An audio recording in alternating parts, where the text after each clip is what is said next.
क्या आप वेरिकोसील की सर्जरी करवाने का सोच रहे हैं और उलझन का शिकार हैं कि कौन सा तरीका इलाज बेहतर है, या आप सर्जरी के रिज़ल्ट्स के बारे में परेशान हैं? तो ये वीडियो आपके लिए। अस्सलाम वालेकुम व्यूअर्स, उम्मीद करता हूँ आप सब खैरियत से होंगे। आज हम बात करेंगे diagnosis and treatment of varicocele, यानी तशखीस और इलाज। जैसा कि आप सब जानते हैं कि इससे पहले हमने बात की वेरिकोसील क्या है, ये किस तरह मुख्तलिफ मसाइल स्पेशली इनफर्टिलिटी की वजह बनता है। तो ये वीडियो उसी सिलसिले की अगली कड़ी है। तो बढ़ते हैं आज के टॉपिक की जानिब। अगर आपको खसियों के गिर्द दर्द महसूस हो रहा है या मेल इनफर्टिलिटी का इशू आ रहा है तो आप यूरोलॉजिस्ट के पास जाएंगे। तो वो आपकी क्लिनिकल हिस्ट्री लेने के बाद आपका एग्ज़ामिनेशन करेंगे। इसके अंदर आपके प्राइवेट पार्ट का एग्ज़ामिनेशन भी शामिल है। एग्ज़ामिनेशन के बाद वो आपको अल्ट्रासाउंड स्क्रोटम या डॉपलर एडवाइस करेंगे, जिसके बाद आप रेडियोलॉजिस्ट या सोनोलॉजिस्ट के पास जाएंगे तो आपका अल्ट्रासाउंड करेंगे, पहले लेटा कर, फिर आपको खड़ा कर कर, फिर आपको वेल्सल्वा मैनूवर के साथ। वेल्सल्वा मैनूवर क्या है? आपने अंगूठा और शहादत वाली उंगली से अपना नाक बंद करना है और उसके बाद मुंह में हवा भरनी है। इससे क्या होगा? आपका अब्डोमिनल प्रेशर बढ़ेगा।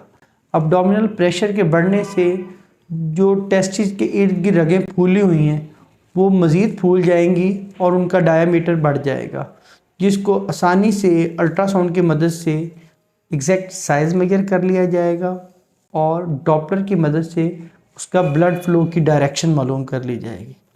यानी history, examination, then relevant investigation के बाद आपका वेरिकोसील का डायग्नोसिस कंफर्म हो जाएगा। देन हम बात करते हैं ग्रेड्स ऑफ वेरिकोसील। जैसे जैसे इन फूली हुई रगों का डायामीटर बढ़ता जाएगा तो ग्रेड्स बढ़ते जाएंगे। ग्रेड्स बढ़ते जाएंगे तो मतलब बीमारी की शिद्दत में, नोयत में इजाफा होता जाएगा। जिस तरह हम इसको डिवाइड करते हैं ग्रेड 1, 2, 3, 4। ये ग्रेडिंग क्या है, ये किस बुनियाद पर की जाती है, ये सब जानना आपके लिए गैर ज़रूरी है। तो इस पे हम क्लिनिकल डिसीजन करते हैं, तो जस्ट फॉरगेट अबाउट इट। तो इसके बाद हम बढ़ते हैं ट्रीटमेंट की जानिब। सबसे पहले ये बात ज़हन नशीन कर लें कि मेडिसिन या किसी भी दवाई की मदद से इसका इलाज मुमकिन नहीं है। इसका तरीका इलाज सर्जरी है। तो सर्जरी के मुख्तलिफ ऑप्शंस हैं।